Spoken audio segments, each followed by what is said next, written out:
Bismillahirrahmanirrahim. Assalamualaikum warahmatullahi wabarakatuh.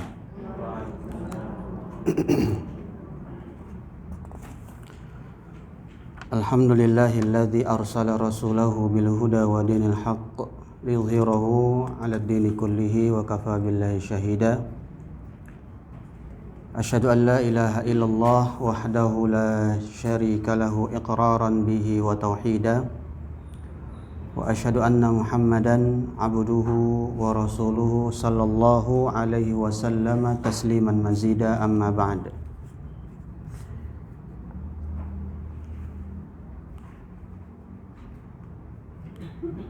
Jamaah rahimani wa rahimakumullah. Kita bersyukur pada Allah Jalla wa Ala, dan kita bersalawat kepada junjungan kita Nabi besar Nabi Muhammad sallallahu alaihi wa alihi wasallam.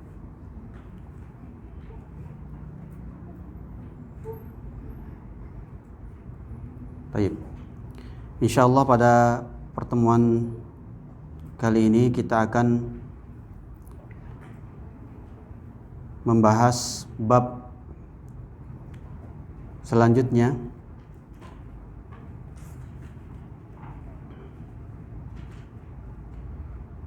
yaitu babu fadlit tauhidi wa ma yukaffiru minadz dzunubi. Pembahasan tentang fadlut tauhid, yaitu keutamaan at-tauhid, keistimewaan at-tauhid, fadilah dari at-tauhid. Wa ma yukaffiru minadz dzunub, dan bahwa at-tauhid itu adalah hal yang dengannya dosa-dosa itu dihapuskan.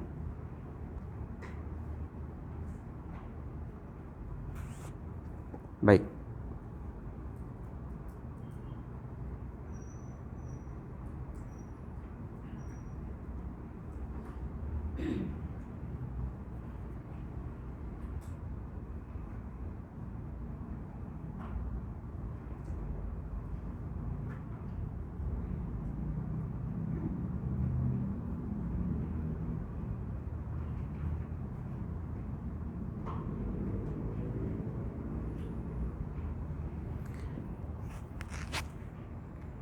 Setelah pembahasan yang kemarin kita bahas, yang menjelaskan tentang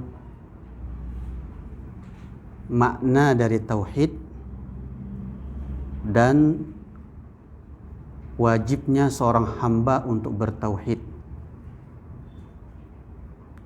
ya, dalil-dalil yang kita bawakan pada pertemuan sebelumnya, dalil dari Al-Quran, dalil dari hadis-hadis Nabi Sallallahu Alaihi Wasallam, itu menjelaskan bahwa bertauhid itu hukumnya wajib, bahkan dia adalah yang paling wajib dari semua yang wajib-wajib, ya kan? Salat hukumnya apa? Ya, berbakti pada orang tua. Tapi ada yang lebih wajib dari itu semua. Apa itu? Tauhid. Mentauhidkan Allah tabaraka wa ta'ala. Baik. Dan kita pun juga sudah tahu definisi dari tauhid itu. Ya. Definisi dari tauhid itu apa? Sebagaimana yang disebutkan oleh Mu'adz bin Jabal radhiyallahu taala anhu, atau dalam hadis Mu'adz bin Jabal radhiyallahu taala anhu, ya, di mana disebutkan haknya Allah terhadap hamba dan haknya hamba, ya, terhadap Allah.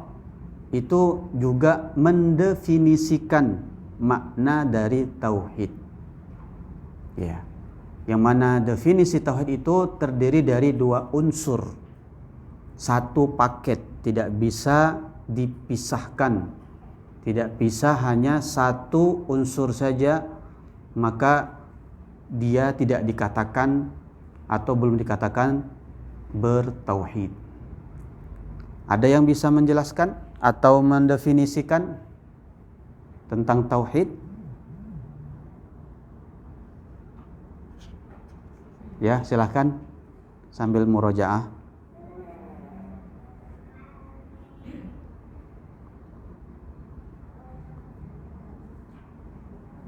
Silakan yang sebelah kanan.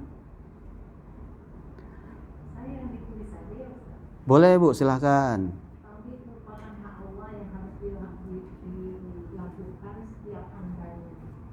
Ya.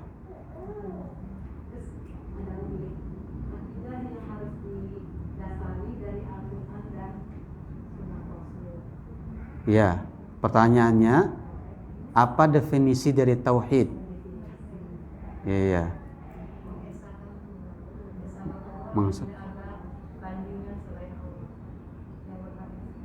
Ya, hanya Allah yang berhak diibadahi. Terus, ini unsur yang pertama. Menyerahkan semua ibadah hanya untuk Allah Subhanahu wa taala semata. Menjauhi tauhid. Ya. Itu diantara konsekuensi dari tauhid ya. Yang kedua, yang saya sebutkan kemarin ada al-isbat wan nafyu, penafian dan penetapan. Kalau hanya memberikan ibadah kepada Allah Subhanahu wa taala semata, itu penetapan. Nah, satu lagi unsur dari tauhid yaitu penafian. Penafian yaitu kemudian atau bisa diartikan peniadaan. Apa unsur penafiannya? Apa yang kita nafikan?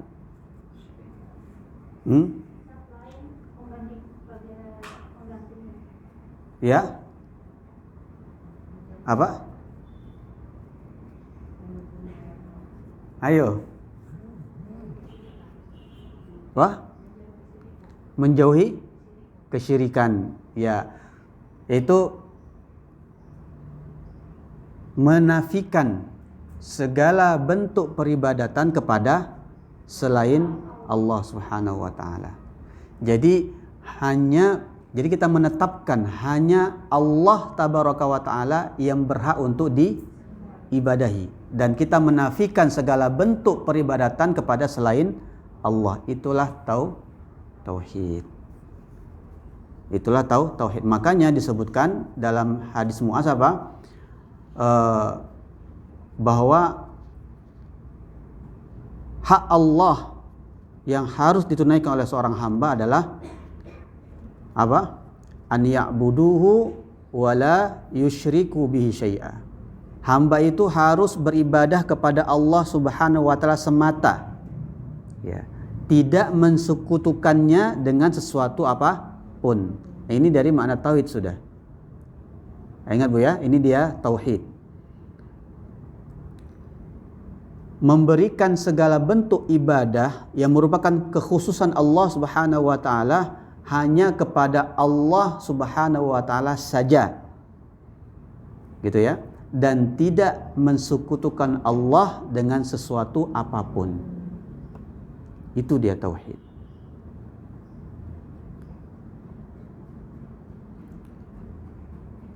Ya, itu kesimpulan dari bab pertama dari kitab tauhid. Ya.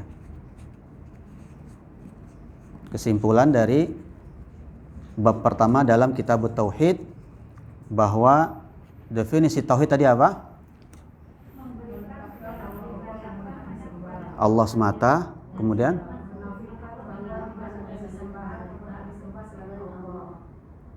dan menafikan segala bentuk peribadatan kepada selain Allah Subhanahu wa taala, dan tidak mensekutukannya dengan sesuatu apapun. Ya. Jadi definisi itu yang penting ada penetapannya, ada penafiannya. Ini tauhid. Dan ini harus digabungkan. Kalau hanya orang beribadah kepada Allah Subhanahu wa taala, ya dia sholat, dia berpuasa, dia bersedekah, dia haji, dia puasa, ya, dan segala macam bentuk ibadah lainnya. Tetapi di sisi yang lain dia apa? Meminta ya bantuan, mengharapkan sesuatu kepada selain Allah Subhanahu wa taala. Takut dengan selain Allah Subhanahu wa taala. Ya kan? Menggantungkan sesuatu kepada selain Allah Subhanahu wa taala. Nanti disebutkan nanti itu perinciannya di bab-bab selanjutnya. Bagaimana bentuk ketergantungan kepada selain Allah itu dari dalam bentuk apa? Uang. Orang terjatuh ke dalam apa? Kesyirikan gara-gara uang.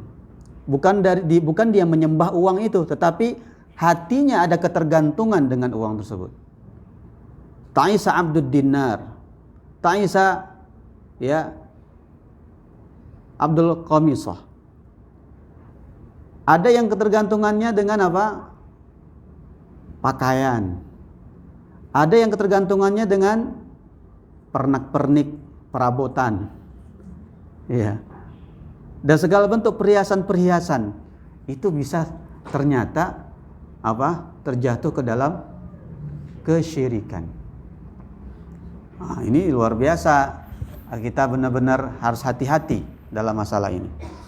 Nah, makanya di sini beliau penulis di sini Al-Imam At-Tamimi rahimahullahu taala benar-benar bertahap beliau menjelaskan kepada kita. Yang pertama yang mesti kita ketahui adalah apa? Bahwa tauhid itu adalah kewajiban yang paling wajib dari semua kewajiban-kewajiban yang ada. Kewajiban-kewajiban yang lain. Setelah kita mengetahui definisi tauhid, maka kemudian apa? Setelah kita mengetahui tentang bahwasanya tauhid itu adalah kewajiban yang paling wajib, maka kita harus tahu apa itu tauhid. Ya, bahwa tauhid tadi ada dua unsur. Al-itsbat penetapan, wan nafy itu penafian. Ya, penetapan bahwasanya hanya Allah yang berhak untuk diibadahi. Penafian bahwasanya kita menafikan segala bentuk peribadatan kepada selain Allah tabaraka wa taala. Sudah jelas di sini? Baik, sekarang kita masuk ke bab ya. Di sini kita dimotivasi agar kita senantiasa ya berpegang teguh dengan yang namanya tauhid ini. Ya. Sebagaimana biasa ya, beliau di sini menukilkan dalil dari Al-Qur'an dan hadis Nabi sallallahu alaihi wasallam. Bagaimana disebutkan Ibu tadi, dalam masalah akidah kita harus memiliki landasan pokok yang kuat. Landasan kita apa? Al-Quran dan As-Sunnah Rasulullah SAW dengan pemahaman para sahabat Nabi ridwanullah ta'ala alaihim ajma'in. Baik, jamaah rahimani wa rahimakumullah. Dalil yang pertama dari Al-Quran, beliau bawakan dari surah Al-An'am ayat 82. Surah apa? Al-An'am ayat 82.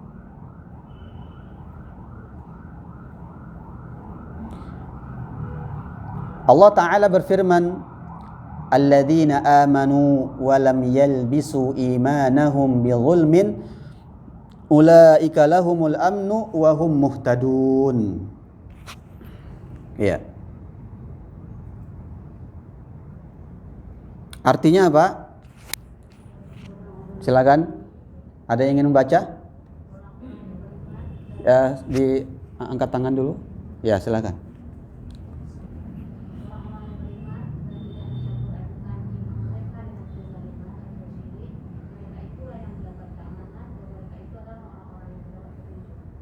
Iya, barakallahu fiik.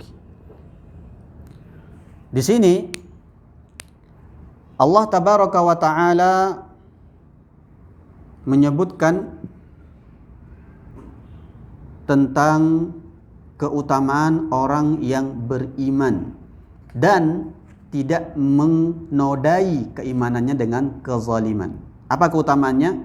Ulaika lahumul amnu. Ya. Orang yang beriman, yang mereka telah mengucapkan kalimat tauhid. Apa kalimat tauhid, jemaah? Ya, asyhadu an la ilaha illallah wa asyhadu anna Muhammadar Rasulullah. Berarti dia sudah menjadi muslim. Ya. Kemudian dia memperbagus keislamannya sehingga derajatnya menjadi mukmin. Kemudian walam yalbisu imanahum. Perhatikan di sini jemaah. Lagi-lagi Allah tabaraka wa taala ya jelaskan kepada kita tentang al-itsbat, penetapan dan penafian. Di sini penetapannya apa? Dalam bentuk apa? Keimanan. Ya, tauhid, keimanan. Penafiannya apa? Lam yalbisu imanahum bizulmin. Ya, apa penafian di situ? Tidak mencampur adukkan, menodai, mengotori keimanan dia dengan kezaliman. Ketika seseorang telah terpenuhi pada dia unsur tauhid yang terdiri dari al-itsbat, penetapan dan juga penafian, maka pantas bagi dia untuk mendapatkan apa? Al-amnu. Apa arti al-amnu? Ulaika lahumul amnu. Apa terjemahan tadi al-amnu? Keamanan, ketentraman, kenyamanan. Ya. Plus apa lagi setelah al-amnu? Wahum muhtadun. Mereka adalah orang yang mendapatkan hidayah. Jadi sudah terjawab belum doa kita di dalam setiap rakaat salat kita? Apa yang kita doakan selalu dalam rakaat salat kita? Ihdinas siratal mustaqim. Ya Allah, berilah kami hidayah ke jalan yang lurus. Di sini Allah jawab enggak ini? Iya. Kalau mau dapat hidayah, apa yang harus dilakukan? Pertama, al-iman, beriman. Kemudian apa? Tidak mencampur adukkan keimanan dengan kezaliman. Kalau ini sudah kita penuhi, maka selamat. Kita termasuk orang yang mendapatkan hidayah. Baik, jamaah rahimani wa rahimakumullah. Kalau kita melihat tafsir ya tentang ayat ini,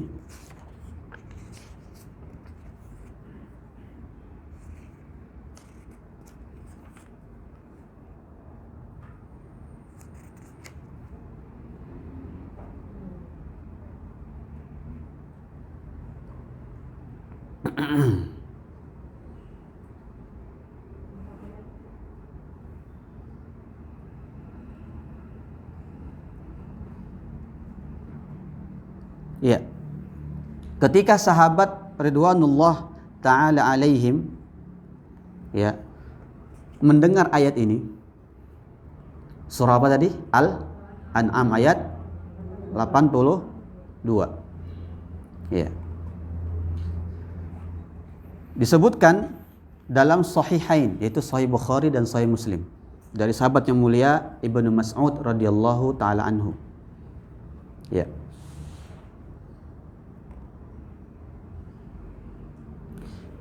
Ketika Rasulullah SAW membacakan ayat ini, alladzina amanu wa lam yalbisu imanahum bidzulmin ulaika lahumul amnu wa hum muhtadun. Ya, orang-orang yang mereka beriman dan mereka tidak mencampur adukkan keimanan mereka dengan kezaliman, maka bagi mereka itu al-amnu, keamanan dan juga ya hidayah dari Allah Subhanahu wa taala. Baik. Para sahabat mereka berkata, "Ya Rasulullah, wahai Rasul, ayyuna lam yulbis imanahu bizulmin." Ya. Siapa sih di antara kita yang enggak menzolimi dirinya sendiri? Ya. Tadi syarat untuk mendapatkan keamanan dan hidayah dari Allah, apa syaratnya tadi?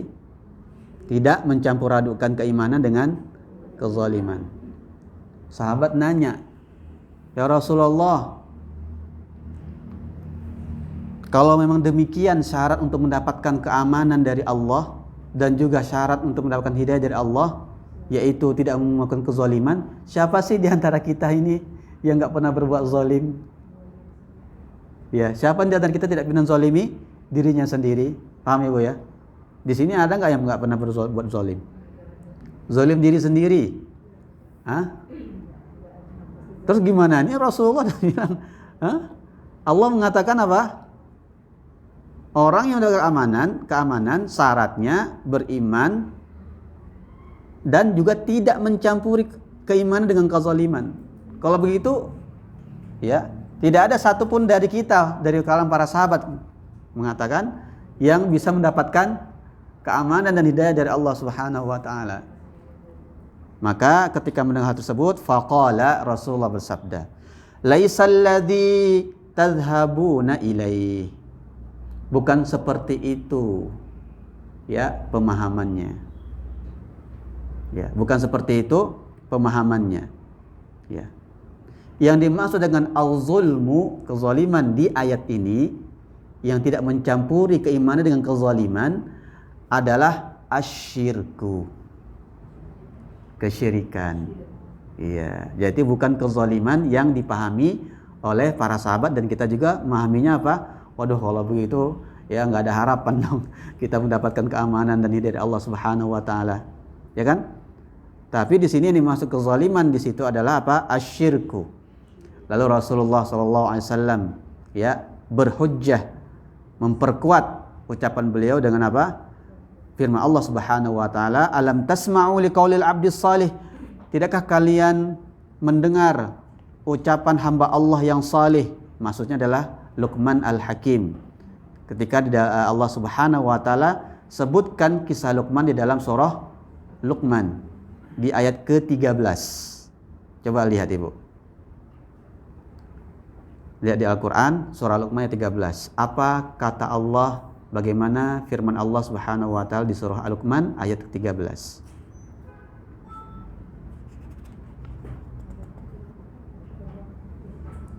Ada yang ketemu? Kalau sudah ketemu langsung dibaca. Baca silakan. Ya. Luqman ayat 13. Ya, silakan. Ininya ayatnya. Ya.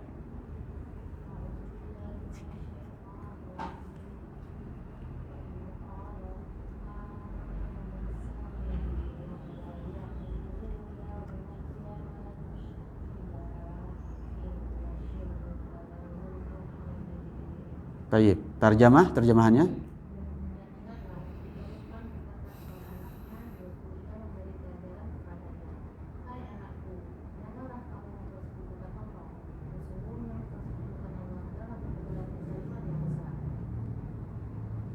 Ya. Di situ sisi pendalilannya apa? Dari Rasulullah SAW, inna syirka la zulmun azim. Bahwasanya kesyirikan itu adalah kezaliman yang paling besar. Ya. Jadi yang dimaksudkan tidak mencampuri keimanan dengan kezaliman maksudnya adalah apa? Tidak mencampuri keimanan dengan kesyirikan. Demikian. Nah, ini Ibu yang dinamakan tafsir Al-Qur'an dengan Al-Qur'an. Menafsirkan Al-Qur'an dengan Al-Qur'an. Surah Al-An'am ayat 82 tadi, ya, kata zalim di surah Al-An'am ayat 82 tadi ditafsirkan dengan Luqman ayat 13. Zalim yang maksud itu apa? Adalah apa? Kesyirikan. Ya, di lafaz yang mana itu? Dalam surah Luqman ayat 13 tadi, innasyirka la zulmun azim. Sesungguhnya kesyirikan adalah kezaliman yang besar. Itu dia. Ya, saya ulangi ya. Di ayat di surah Al-An'am ayat 82 tadi dijelaskan bahwa syarat untuk mendapatkan keamanan dan hidayah dari Allah Subhanahu wa taala adalah apa? Orang-orang yang pertama adalah keimanan dan tidak mencampur adukan keimanannya dengan kezaliman. Lalu para sahabat bertanya, Wahai Rasul, kalau demikian susah dong kita dapatkan keamanan dan hidayah dari Allah. Soalnya di antara kita nggak ada yang selamat dari kezaliman, ya kan? Pasti kita semua ini berbuat zalim. Baik, maka kemudian Rasulullah SAW menjawab pertanyaan sahabat dengan apa? Surah Luqman ayat 13. Yang dimaksud dengan kezaliman adalah apa? Kesyirikan. Apa bunyi ayatnya? Innasyirka la zulmun azim. Sungguhnya kesyirikan itu adalah kezaliman yang sangat besar. Nah, ini dia. Bisa dipahami di sini? Gimana? Oh, makanya dicatat. Nah, besok kalau ditanya nengok buku boleh. Boleh. Ya, tenang aja. Alhamdulillah. Baik. Ini dalil dari ayat, jamaah rahimani rahimakumullah. Baik, sebelumnya mungkin saya kasih sebuah hadis yang lain juga. Ini faedah yang bisa kita bawa, bisa kita jadikan tambahan penjelasan bahwa kezaliman itu terbagi menjadi 3. Karena kita di sini menyinggung tentang masalah al-zulmu, kezaliman, maka ada dalil dari hadis Nabi sallallahu alaihi wasallam, ya,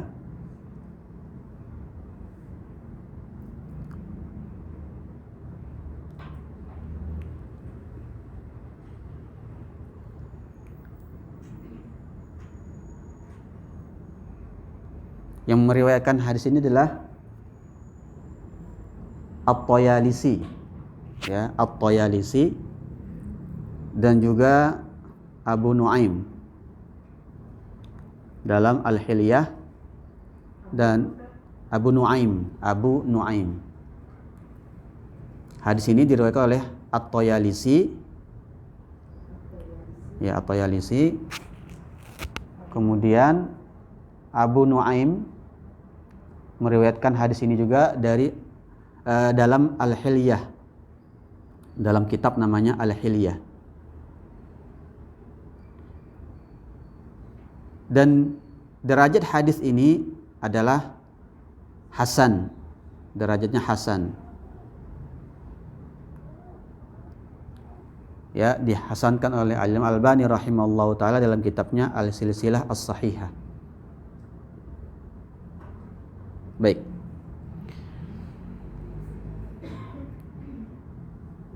Dari sahabat yang mulia bernama Anas bin Malik radhiyallahu taala anhu. Dari siapa? Anas bin Malik radhiyallahu taala anhu. Kata beliau, qala Rasulullah sallallahu alaihi wasallam, Rasulullah sallallahu alaihi wasallam bersabda, az-zulmu thalathatun. Kezaliman itu ada 3 bentuk. Yang pertama, fadzulmun la yaghfiruhullahu. Kezaliman yang tidak Allah Subhanahu wa taala ampuni. Ini bentuk kezaliman yang pertama. Apa kezaliman pertama? Kezaliman yang tidak Allah ampuni. Jadi ternyata ada kezaliman yang tidak Allah ampuni, ya. Yang kedua, wa zulmun yaghfiruhu.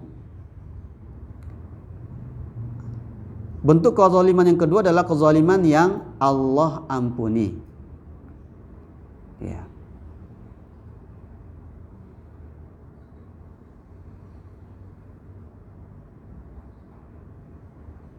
Yang ketiga, bentuk kezaliman yang bagaimana? Wa zulmun la yatrukuhu. Kezaliman yang tidak Allah tinggalkan. Tidak Allah tinggalkan atau tidak Allah biarkan. Ya. Maksudnya tergantung, ya.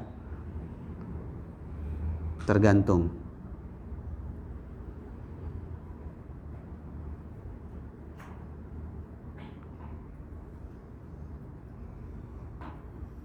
Baik. Lalu Rasulullah SAW menjelaskan ya masing-masing bentuk kezaliman tadi. Fa ammal zulmul ladzi la yaghfiruhu Allahu fasyirku. Adapun kezaliman yang tidak Allah Subhanahu wa taala ampuni adalah apa? Syirik. Ya. Tapi ini kalau seandainya kesyirikannya atau dia belum bertobat dari kesyirikannya, ya dalam keadaan sudah meninggal. Kalau seandainya dulu kali mungkin kita pernah melakukan kesyirikan gitu ya, dan setelah belajar di pengajian, oh ternyata dulu itu syirik ya Allah ya, dan begitu luar biasa sanksinya, hukumannya dari Allah Jalla wa'ala, maka kita bertobat, maka Allah mengampuni. Jadi yang tidak diampuni di sini syirik, kondisi bagaimana? Ketika meninggal dalam keadaan belum bertaubat dari kesyirikannya. Ya, dia meninggal dalam keadaan belum bertaubat dari kesyirikannya, maka itu sudah dipastikan Allah tidak akan pernah mengampuni dia. Ya. Baik. Kemudian qala Allah Ta'ala, lalu Rasulullah membawa dalil firman Allah Subhanahu wa taala dalam surah Luqman tadi ayat 13, innasyirka la zulmun azim. Kesyirikan adalah kezaliman yang sangat besar. Wa amma zulmul ladzi yaghfiruhu, adapun kezaliman yang Allah Subhanahu wa taala akan ampuni, ya kezaliman bagaimana? Fa zulmul ibadi anfusahum fima bainahum wa baina rabbihim, adalah kezaliman seorang hamba terhadap dirinya sendiri, yang itu urusannya antara si hamba dengan Allah Subhanahu wa taala, Rabbnya mereka. Ya, menzalimi diri sendiri, yang mana itu urusannya apa? Antara si hamba dengan Allah Subhanahu wa taala. Artinya apa? Artinya kalau seandainya dia meninggal dalam keadaan belum bertobat dari dosa yang dia lakukan selain syirik, sekali lagi, selain syirik, semua dosa selain syirik yang pernah dia lakukan di kehidupan di dunia, dan meninggal dunia dalam keadaan belum bertaubat dari dosa selain syirik tadi, maka apa? Ada kemungkinan Allah ampuni. Itu urusan Allah nanti sama dia nanti di akhirat. Insya'a adzaba wa insya'a ghafaralah. Kalau Allah Subhanahu wa taala berkehendak dia harus dihukum dulu, maka dia akan dihukum. Ya. Habis masa hukumannya, masuk ke surga. Tapi kalau seandainya Allah berkehendak, ya Allah langsung ampuni dia, maka apa? Ya sudah, Allah ampuni, dosanya dihapus, kemudian dia tidak perlu masuk neraka, langsung masuk surganya Allah Subhanahu wa taala. Gitu ya, dipahami ya? Baik. Selanjutnya, wa ammal zulmul ladzi la yatrukuhu Allahu, adapun kezaliman yang tidak Allah tinggalkan, yang tidak Allah biarkan, ya, yang di mana di situ ada digantung statusnya, ya. Yaitu apa? Fadzulmul ibadi ba'dihim ba'dha hatta yudabbira li ba'dihim min ba'd. Ya. Yaitu kezaliman antara ya hamba dengan hamba lainnya. Jadi urusannya antara hamba dengan hamba.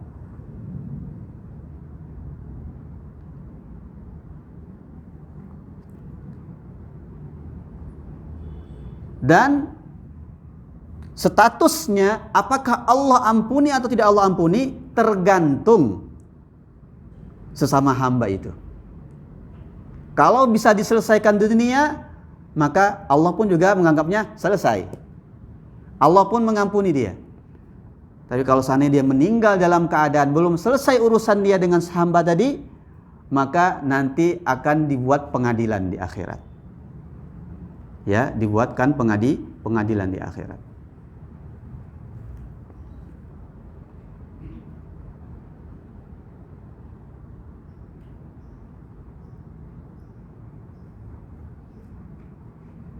Oleh karenanya, ya, seseorang ketika ditimbang amalan kebaikan dia, sudah berat amal timbangan kebaikan dia, ya, maka jangan jumawa dulu ya. Apa jumawa? Berbangga dulu. Wah, alhamdulillah ya, nengok hasil rapotnya hijau kebanyakan ya kan. Merahnya dikit gitu kan. Wah, ini kayaknya surga ini gitu kan. Belum tentu, karena nanti setelah melewati as-sirat sebagaimana disebutkan oleh Syekh Shalih Fauzan dalam tentang perjalanan hamba ya di hari akhirat nanti, setelah melewati as-sirat, yaitu jembatan yang terbentang di atas punggung neraka jahanam, ya, itu nanti sebelum masuk ke surga, ya, itu ada namanya pengadilan Allah Subhanahu wa taala. Ya, itu khusus nanti orang-orang yang pernah menzalimi, ya, urusan antara hak, apakah sifatnya kehormatan, darah, harta, ya, itu semua nanti akan diselesaikan di situ. Jadi kalau seandainya dia sudah punya catatan, ya, banyak amalan ibadah dia, ternyata banyak yang ngantri untuk menuntut dia, ya udah, pahalanya dikasihkan untuk menyelesaikan masalah dia kepada si fulan itu. Ingat, pada saat itu orang semua pada butuh pahala. Ya. Yauma la yanfa'u malu wala banun. Pada hari itu enggak ada manfaat namanya harta dan anak. Ya. Karena si anak pun pada saat itu bahkan menuntut orang tuanya. Si ibu menuntut anaknya. Ya. Si anak menuntut bapaknya. Bapak pun menuntut pada anaknya. Saling menuntut. Iya. Nggak ada manfaat anak, apalagi harta, nggak ada lagi manfaat.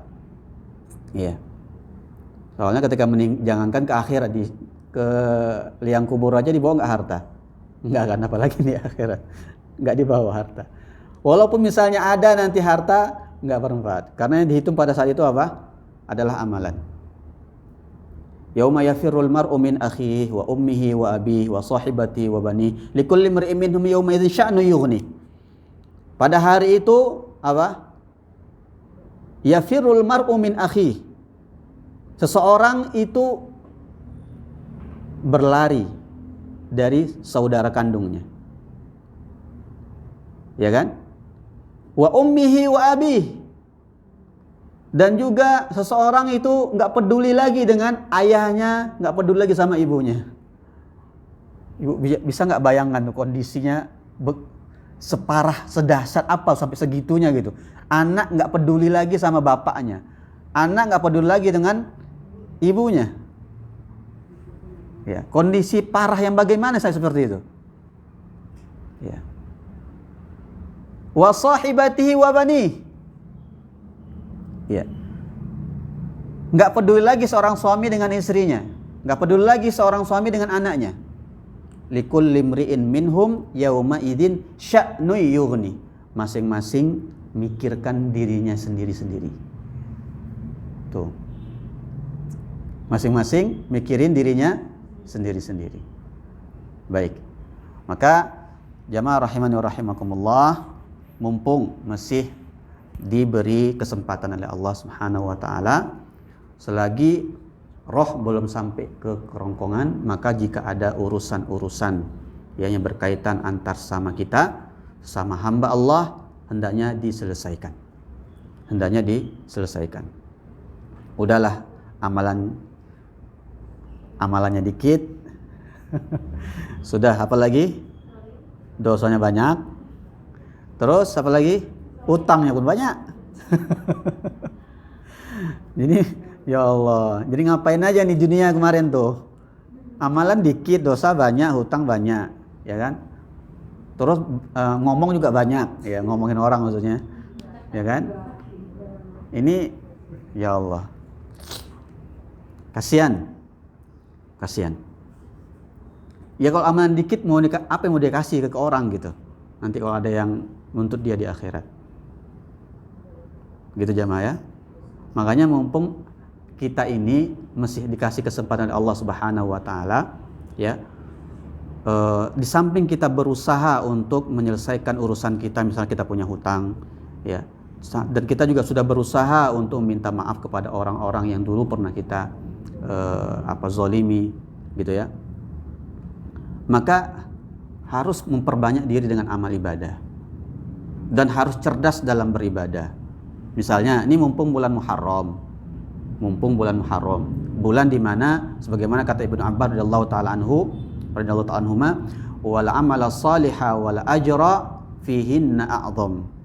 Maka amalan salih ya di bulan Muharram itu dilipat gandakan oleh Allah tabaraka wa taala. Ya. Nah, dalam masalah pahala ya sudah Allah Subhanahu wa taala tentukan hitungannya. Sebagaimana hadis sahih disebutkan, kullu amali ibni Adam yudha'af. Semua amalan Adam itu dilipat gandakan. Ini salah satu bentuk ya rahmat Allah kepada seorang hamba. Kepada kita semua nih. Ya, Allah tahu kita ini pasti banyak salahnya. Tapi Allah juga tahu bagaimana caranya biar kesalahan kita itu bisa tertutupi, bisa dihapus. Dengan cara apa? Dengan Allah perintahkan amalan-amalan. Ya. Setiap amal yang kita lakukan jamaah itu Allah tulis dia berapa? 10 kali lipatnya. Ya, pahalanya dapat berapa? 10 kali lipatnya. Itu minimal. Jadi kita buat satu kebaikan dibalas oleh Allah berapa? 10 kali lipatnya. Itu minimal ya. Ila sab'i mi'ati dhi'fin. Bahkan ada amalan yang kalau kita lakukan itu Allah kali 700 kali lipat. Apa itu amalan? Ada yang tahu? Hah? Apa? Salat di Masjidil Haram. Oh, 100.000 kalau di Masjidil Haram. Puasa sunnah yang 700 kali lipat loh. Sedekah, betul Ibu. Sedekah yang betul. Sedekah, infak ya. Itu 700 kali lipat. Dalilnya dari firman Allah Subhanahu wa taala, masalul ladzina yunfiquna amwalahum fi sabilillah. Perumpamaan orang yang menginfakkan hartanya di jalan Allah. Kamatsali habbatin. Seperti Allah umpamakan seperti apa? Habbah itu biji atau benih. Ya. Apa saja bentuk biji yang kita ketahui? Jagung, apalagi yang ada biji-bijinya kemudian tumbuh. Ambatas sab'a sanabil, yang kalau kita tanam dia akan muncul tumbuhan yang memiliki 7 cabang. Ya, kalau jagung berapa cabang itu? Jagung maksudnya ya, ambatas sab'a sanabil fi kulli sumbulatin mi'atu habbah. Setiap cabang menghasilkan 100 biji, 100 benih yang sama. Tadi kita tanam 1 biji jagung misalnya. Tumbuh kan? Diumpamakan saja jagung ya. Dia punya 7 cabang. Setiap cabang menghasilkan 1 jagung. 1 jagung itu isinya apa? 100 biji. Tadi ada berapa cabang? 7. 7 kali 100 700. Baik. Nah, itu teorinya. Allah mengatakan yang menginfakkan hartanya ke jalan Allah itu seperti biji, 1 biji yang menumbuhkan tumbuhan yang memiliki 7 cabang, setiap cabang menghasilkan 100 biji. Ya. Nah, prakteknya kalau misalnya ya, hari ini ada yang bersedekah 1000. Misalnya biasanya di kota masjid ya, infak ya, masjid misalnya. 1000. Zahirnya 1000, tetapi Allah perintahkan pada malaikat catat berapa? 700.000. Kan 700 kali lipat. 1.000 rupiah dikali 700. Iya, pernah nggak Ibu sekali masukkan kotak infak 700.000? Belum pernah. Tapi jangan bersedih karena hakikatnya Allah menulis kita seolah-olah berinfak 700.000. Sudah? Kalau 10.000 dikali 700, 7 juta. Pernah nggak ngasih infak 7 juta? Nggak pernah kan? Nah, makanya ibu coba-coba bu, kemarin 1.000, ya besok berarti berapa? 10.000. Kalau 100.000 dikali 700, 70 juta. Masya Allah. Hah? Nggak pernah kan? Sedekah 70 juta? Jangankan sedekah Ustaz, ngeliat barangnya nggak belum pernah. Ya kan? Senasib kita bu. Baik. Subhanallah. Allah Maha Pengasih nggak? Allah Maha sayang nggak sama kita? Subhanallah. Iya. Tapi di sana ada amalan ibu yang unlimited, tanpa batasan, tidak ada hitungan pahalanya. Betul sekali. Illa siyam, kecuali puasa. Fa innahu li, itu milikku kata Allah kalau puasa itu. Karena itu milikku, wa ana ajzibi, aku sendiri yang ngasih pahalanya. Ya. Kata para ulama, kenapa sih puasa itu enggak ada hitungannya pahalanya? Karena ya tidak ada masuk unsur riya di dalam puasa. Kalau sedekah bisa masuk riya? Bisa. Kalau sholat bisa masuk riya? Bisa.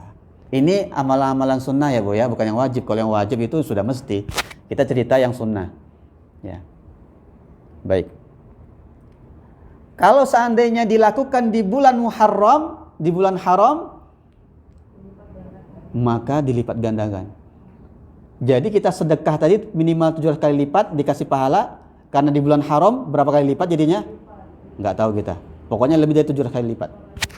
Bisa jadi Allah kali 1 kali lipat, jadi 700 ditambah 700 jadi berapa? 1.400 kali lipat.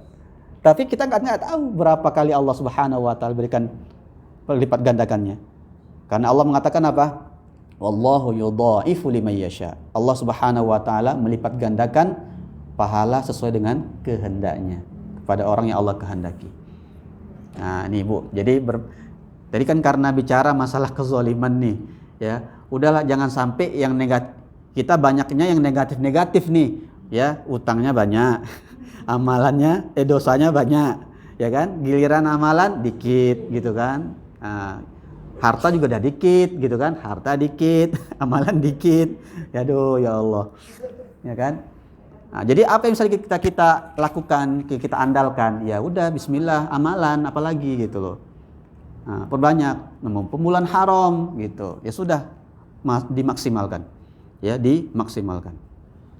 Baik.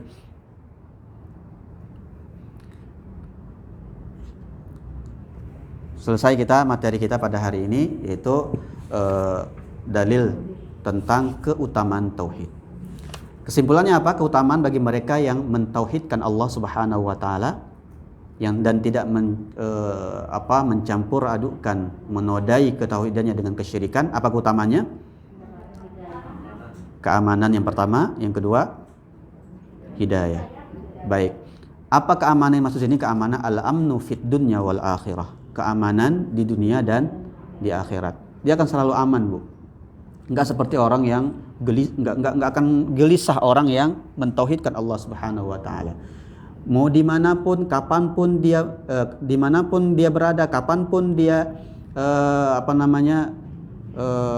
kapanpun dia mau pagi, siang dan dimanapun dia berada, nggak akan pernah gelisah, selalu merasa aman ketika dia bertauhid kepada Allah Subhanahu Wa Taala. Kondisinya akan selalu tentram.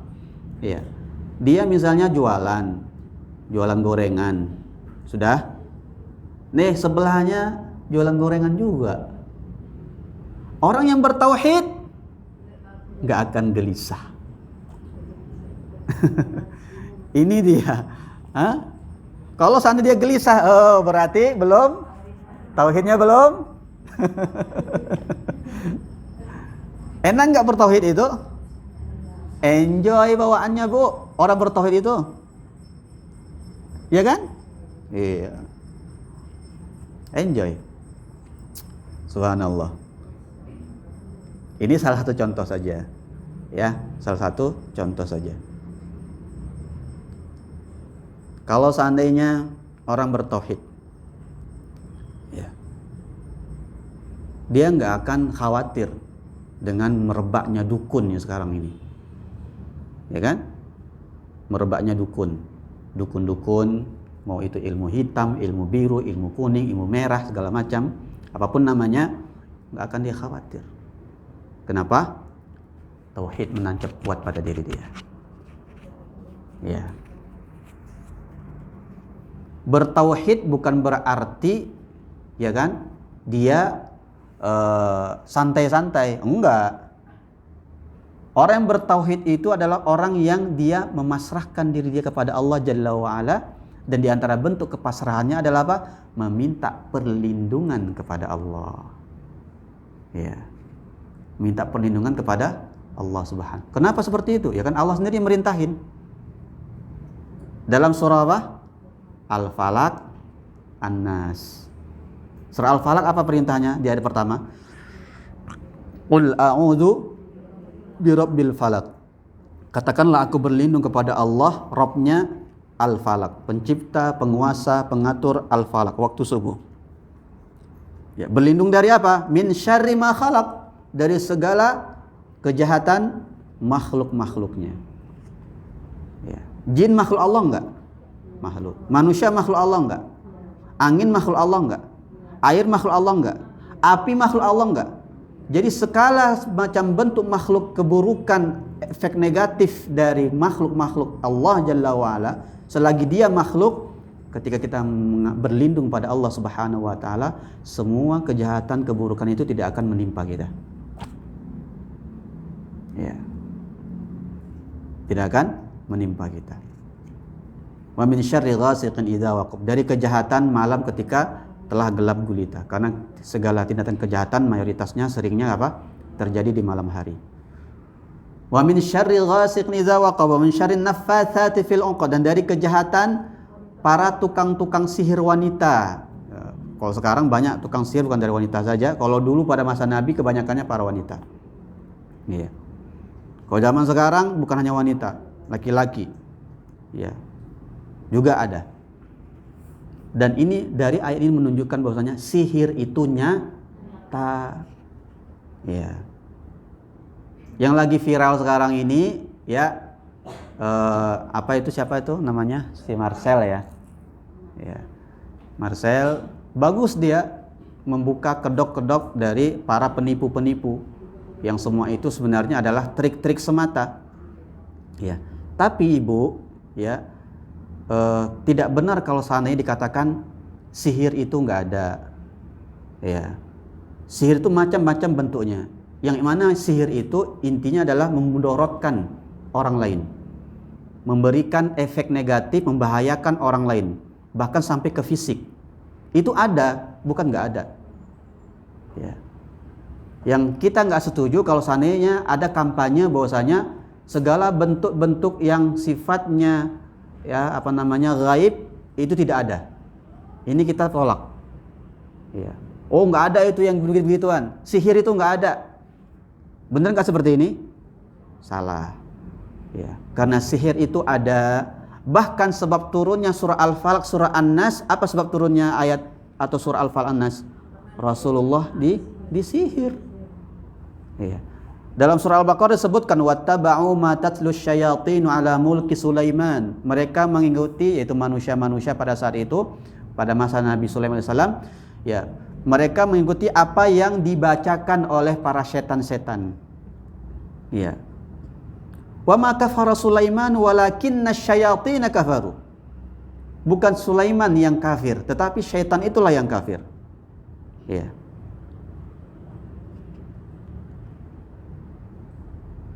Wa ma unzila 'alal malakaini Babil Harut wa Marut. Dan apa yang diturunkan kepada dua malaikat di Babil dan Harut. Di Babil Harut, yaitu Harut dan Marut. Ya, dalam masalah ini ada pembahasan para ulama. Apakah Harut Marut ini malaikat atau bukan? Baik. Wa ma yu'allimani min ahadin hatta yaqula innama nahnu sebelumnya yu'allimuna an-nasa as-sihr. Wa ma unzila 'alal malakaini Babil Harut wa Marut. Dan apa yang diturunkan ya dari as-sihir. Sudah jelas nyata dalam Quran sebutkan namanya sihir. Wa ma ya unzila ala makain di Babil Harut wa Marut, dan apa yang turun kepada Harut dan Marut di kota Babil, itu Babilonia.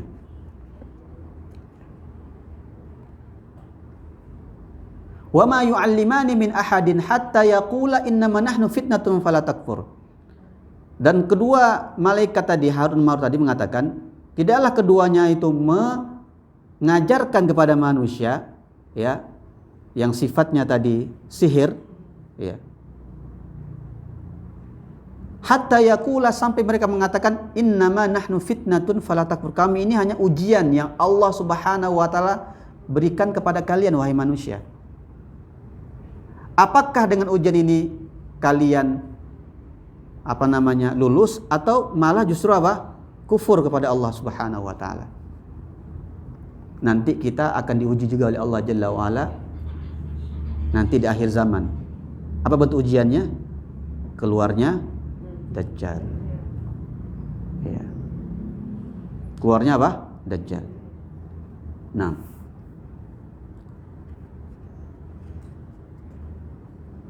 fayata'allamuna minhuma ma yufarriquna bihi bainal mar'i wa zawjihi, sehingga manusia pun akhirnya mempelajari apa yang telah diajarkan siapa tadi? Harut dan Marut. Ya. Di antara bentuk efek negatifnya apa? Ma yufarriquna bihi bainal mar'i wa zawjihi, yaitu ya sihir yang bisa memisahkan antara suami dan istri. Kalau istilah zaman sekarang apa namanya? Hah? Pelakor. Kalau pelakor nggak pakai sihir itu. Iya. Ya bisa juga. Ya ada yang kepingin itu pakai menggunakan sihir. Jadi ada di sana memang ya sihir yang bisa memisahkan antara suami dan istri. Dikenal orang ini suami dan istri ini sangat serasi sekali. Ya kan, selalu romantis dan lain sebagainya, saling mencintai, kok tiba-tiba pisah. Nah, ada kemungkinan sihir. Iya. Siapa yang melakukannya kita nggak tahu. Iya. Bisa jadi mantannya, ya kan? Bisa jadi tadi kata beliau pelakor. Ya, ada wanita yang suka sama suaminya, ya kan? Baik. Wa ma hum bidarrina bihi min ahadin illa biiznillah. Ya. Tadi sihir yang bisa memisahkan antara suami dan istri itu salah satu contoh bentuk efek negatif dari sihir. Tapi Allah secara umum mengatakan wa ma hum bidarrina bihi min ahadin, dan tidaklah ya setan-setan itu bisa memberikan dampak mudarat. Perhatikan, mudarat kepada siapa? Kepada manusia illa biiznillah, kecuali dengan izin Allah Subhanahu wa taala. Pertanyaannya, kapan Allah Subhanahu wa taala mengizinkan sihir itu menimpa seseorang? Ketika seseorang tidak membentengi diri dia dengan tauhid, dengan berzikir kepada Allah Subhanahu. Orang yang bertauhid itu selalu berzikir kepada Allah. Orang yang bertauhid selalu berdoa kepada Allah Subhanahu wa taala. Ciri-ciri orang bertauhid rajin berdoa. Kenapa? Karena dia merasa dirinya ini lemah, karena dia menggantungkan dirinya hanya kepada Allah Subhanahu wa taala. Enggak merasa memiliki daya dan upaya sama sekali. Itu ciri-ciri orang bertauhid. Ya. Tidak pernah berani menyatakan diri bahwasanya saya bisa menyelesaikan masalah ini. Saya bisa, enggak. Nabi sendiri selalu mengajarkan kepada kita zikir, ya hayyun ya qayyum bi rahmatika astaghits aslih li sya'ni kullah wa la takilni ila nafsi tarfat ain. Ini Nabi ya, dan Nabi mengajar kepada para sahabatnya, wahai zat yang maha hidup, yang maha berdiri sendiri, ya, bi rahmatika astaghits, dengan rahmatmu aku mohon bantuan, ya, istighosah, beristighosah, memohon kepada Allah dengan meminta bantuan sesegera mungkin. Ya. Apa bentuk bantuannya? Aslih li sya'ni kullah, perbaiki segala keadaanku. Wala takilni ila nafsi, jangan engkau sandarkan segala macam masalah yang ada kepada diriku sendiri. Jangan biarkan masalah itu bisa diselesaikan oleh diriku sendiri, enggak. Tarfatain, walaupun sekejap mata, jangan ya Allah. Karena enggak akan sanggup. Ibu kalau mau mengandalkan diri, ada masalah, mau di rumah, mau di keluarga, ya, atau ke siapapun masalah punya, jangan merasa diri bisa menyelesaikannya. Kalau merasa diri kita bisa menyelesaikannya, siap-siaplah, lama itu selesainya. Gak akan sanggup kita, Bu. Orang yang bertauhid selalu minta sama Allah, apapun masalahnya. Jadi kalau kita jarang berdoa, berarti tauhidnya ya pasti punya masalah semua nih ya. Kelihatan kok. Apa solusinya, Bu? Sama Allah.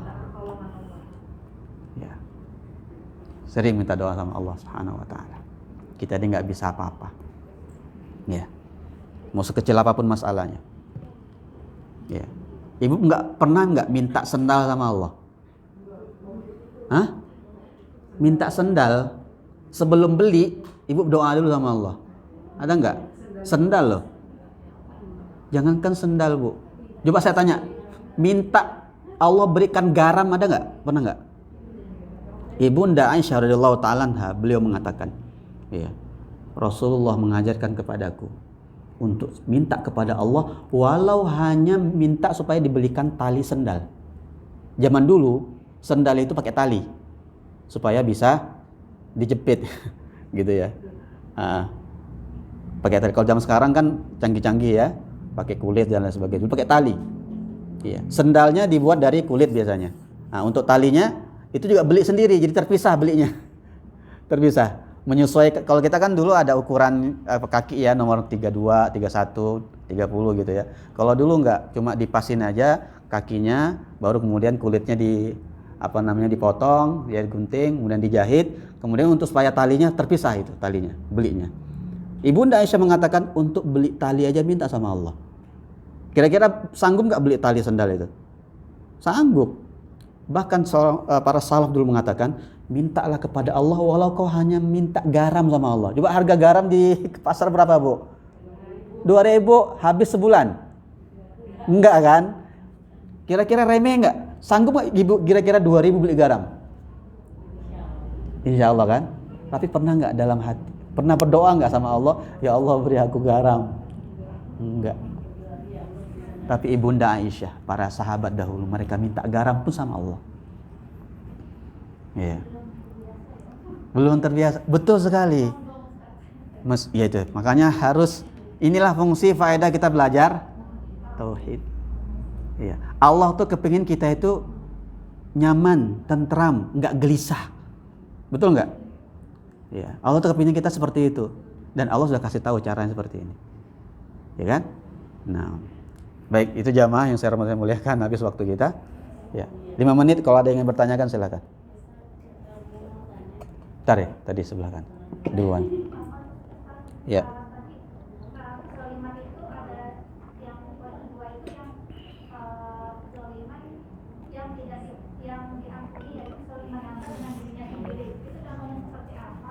Oh ya.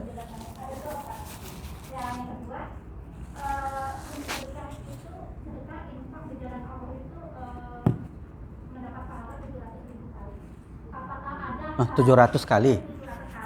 Apakah ada waktu-waktu khusus di mana sedekah itu akan dilipat gandakan atau emang seluruh sedekah itu insya Allah pahala segitu? Baik, pertanyaan bagus sekali. Yang pertama tentang kezaliman terhadap diri sendiri. Ya, tadi saya belum terlalu rinci ya menjelaskan tentang masalah itu. Intinya adalah kenapa dikatakan seseorang zalim pada dirinya sendiri. Karena apa makna zalim, Bu? Zalim itu artinya wada'u syai'i fi ghairi mawdi'ihi. Meletakkan sesuatu bukan pada tempatnya. Itu definisi zalim. Ya. Kenapa berbuat syirik pada Allah zalim? Karena menempatkan hak yang seharusnya diberikan kepada Allah kepada selain Allah. Maka dikatakan zalim. Syirik itu adalah kezaliman karena meletakkan hak yang harusnya diberikan kepada Allah dia berikan kepada selain Allah. Salah tempat. Nah itu makanya dikatakan apa? Zalim. Baik. Apa tadi definisi zalim? Meletakkan sesuatu bukan pada tempatnya. Baik. Zalim pada diri sendiri maksudnya bagaimana? Jiwa kita ini, Bu, ya. Badan kita ini itu memiliki hak untuk tidak dibakar, diazab di neraka.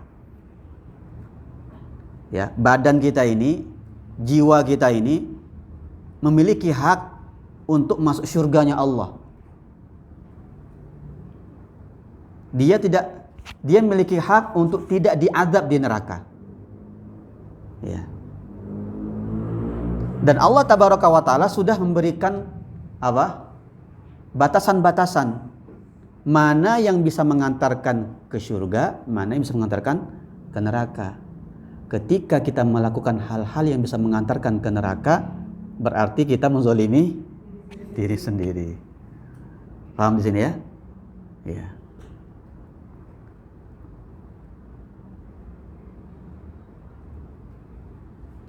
Apa dalam bentuk apa itu batasan-batasannya? Perintah dan larangan. Allah merintahkan untuk sholat, kita nggak sholat, ya kan? Allah merintahkan kita untuk apa? Segala macam bentuk perintah-perintah yang sifatnya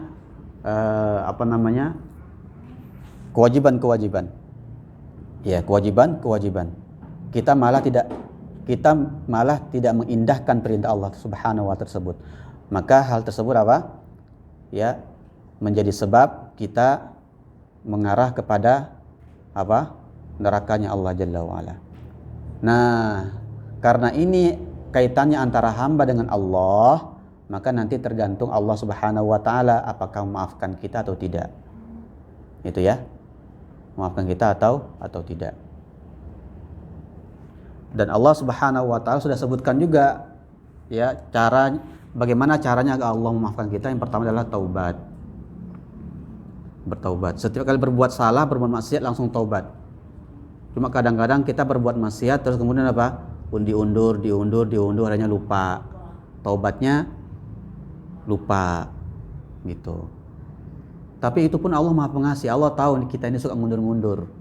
Ya kan? Allah kasih cara lain supaya dosa yang kemarin walaupun belum bertobat, ya ada cara lain yang dengannya bisa menghapus dosa yang kemarin. Apa itu? Amalan soleh, kebaikan-kebaikan. Seharusnya dengan taubat saja sudah dihapuskan tuh dosa. Ya, jadi amalan soleh kita masih utuh. Yang mana dengan amalan soleh tersebut seharusnya bisa meninggikan derajat kita di surga nanti, gitu. Tapi kalau seandainya kita belum taubat, ya udah akhirnya amalan soleh tadi dialihkan ke penghapusan dosa tadi, ya sehingga ya derajat surga kita ya di situ aja. Paham sini ya? Jadi amalan kebaikan itu fungsinya dua, menghapus dosa atau meninggikan derajat. Fungsi amalan kebaikan. Fungsi pahala itu ada dua, menghapus dosa dan meninggikan derajat. Kalau dosa-dosa kita sudah diampuni dengan taubat, ya berarti pahala kita masih utuh, sehingga fungsi pahala ini meninggikan derajat kita. Kalau kita melakukan maksiat tapi kita belum bertobat dari maksiat ini, maka fungsi amalan pahala tadi untuk menghapus dosa ini tadi. Cuma masalahnya dosanya kecil atau besar, itu aja. Dosanya kecil banyak atau sedikit. Dosa kecil tapi rutin gitu ya. Atau jarang gitu.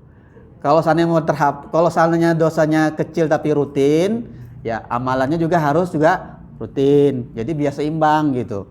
Ini udahlah amalan dosa kecil rutin, amalannya Udah dikit, jarang-jarang gitu kan. Semangat-semangat, iya. Iya, seperti itu. Demikian. Sudah setengah 11 soalnya emang ya. Jadi seperti itu Ibu ya. Jadi tadi pertanyaan tadi masalah kezaliman ya. Terhadap diri sendiri. Sudah jelas ya? Baik. Ini kalau dijelasin lagi mungkin lebar nanti nggak selesai. Terakhir tadi apa namanya tentang apa? Oh ya, sedekah. Jadi yang saya sebutkan tadi itu adalah standar. Hadis satu kebaikan dilipatkan 10. Bahkan 700. Kalau sedekah itu standarnya 700, itu minimal. Kita bersedekah nih, pahalanya minimal 700. Ya, minimal berapa? 700. Bisa nggak lebih? Bisa. Ya. Apa namanya? Tadi disebutkan, apakah ada waktu tertentu, tempat tertentu? Ya, betul sekali. Ada waktu tertentu. Contohnya apa? Di bulan Muharram. Ya. Di hari Jumat. Ya kan? Kemudian waktunya atau tempatnya di mana? Misalnya di tanah suci. Ya, kita kalau seandainya berinfak di tanah suci itu 700 bukan hanya 700 kali lipat infaknya pahalanya, tetapi berapa? Dikali 100.000 kali lipat. Sebagaimana hadis tentang apa? Salat. Jadi bukan hanya salat saja dikalikan 100.000, tetapi semua amalan soleh di tanah suci 100.000 kali lipat. Kata para ulama seperti itu. Di tanah suci. Ya, makanya kalau ada kesempatan umroh 9 hari sana, habis-habisin untuk ibadah khususnya tawaf. Karena tawaf hanya ada di sana, nggak ada lagi di Indonesia. Ya kan? Baca Quran, sholat sunnah itu mesti bisa di Indonesia. Tapi kalau tawaf hanya di sana. Maka perbanyak tawaf. Jangan sibuk tawafnya di mall. Tawafnya di mall malah ya kan? Keliling-keliling. Mallnya diputer-puterin. Iya, seharusnya memperbanyak muterin Ka'bah ya. Tawaf Ka'bah. Demikian. Jadi gitu ya. Jadi yang mempengaruhi pahala kita adalah waktu dan tempat. Ya, waktunya kapan? Waktu-waktu yang di sana memang dalil jelas melipat gandakan pahala kita. Adapun kemudian tempat adalah tempat-tempat yang memang di situ dikatakan melipat gandakan pahalanya dilipat gandakan. Itu 2 tanah suci, Mekah dan Madinah. Baik. Saya kira cukup jamaah ya. Mohon maaf jika kelebihan waktu. Nakhatim bi kafaratul majlis. Subhanakallah bihamdik asyhadu an la ilaha illa anta astaghfiruka wa atubu ilaik. Wassalamualaikum warahmatullahi wabarakatuh. Ibu, pertanyaannya mungkin bisa di pertemuan berikutnya ya.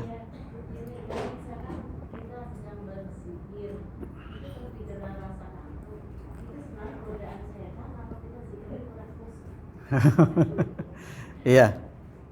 Itu ada ikut andil setan, Ibu. Iya, ada ikut andil setan. Ya. Di samping kita ini lemah tadi ya. Terus karena jiwa kita ini kan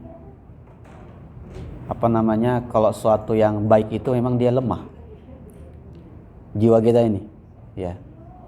Ada namanya an-nafs, hawa nafsu itu. Ada pada diri kita sendiri. Memang bawaan kita. Itu sendiri lemah untuk melakukan kebaikan.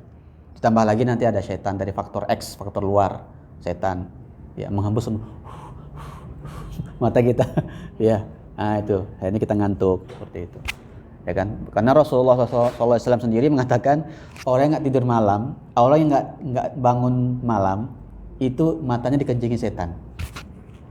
Ya, artinya memang ada faktor luar yang membuat kita nggak beribadah, gitu. Ya, jadi kalau tadi malam kita nggak bangun, mata kita dikencingi setan. Itu hadis Nabi SAW. Ya kan? Allahu Akbar. Subhanallah. Nah, jadi kalau ditanya tadi kalau kita zikir, ya kok bisa ngantuk, apakah ada faktor pengaruh setan? Ya ada, jelas. Setan itu nggak akan pernah diam, Bu. Bahkan sampai kita sakarat, itu dia akan terus berjuang. Nggak akan pernah diam.